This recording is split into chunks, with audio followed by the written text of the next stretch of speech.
Kami guys, nagne-nature trip kami. Ayan. Titingnan natin kung sino ang pinaka kainditin ng ulo at hindi. Papahin kita yan. Layo-layo nitong hayop na ito. Kasi guys, ayun pa yung pupuntahan namin. Ay, mali yung dinaanan natin doon ah. Ay, tama lang pala. Kasi naman guys, lubog-lubog ka doon. drop road. Isipin mo nasa daan tayo at ang pupuntahan natin ay mall.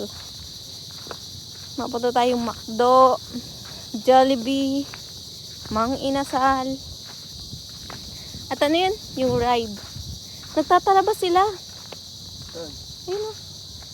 Tara nga doon. Magtalaba din tayo. Nangangapa sila ng talaba. Tara, magtalaba din tayo. Bakit marunong ka? Hindi. Sila Toto nangunguha niyan. Magpapaturo. Ano ka? Oh, di ba? Ang ganda na. Tapos bigyan ko ng ganda na. Tapos bigyan mo. Tapos yung madaan ako sa video. Diyos ko. Di ba? Parang, no? Titingnan natin kung gaano ka-supportive ang ating jowa sa mga ganitong transition ng ating jowa.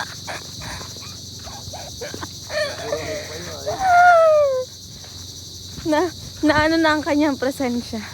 Basta Ano nyo ba guys, na hindi pikunin ito. Pero ang nilakad lang namin ay yung pinakadulo pa na yun. Naghihingalingan. tarantado ka. Sabi ko dun tayo dumaan sa kabila.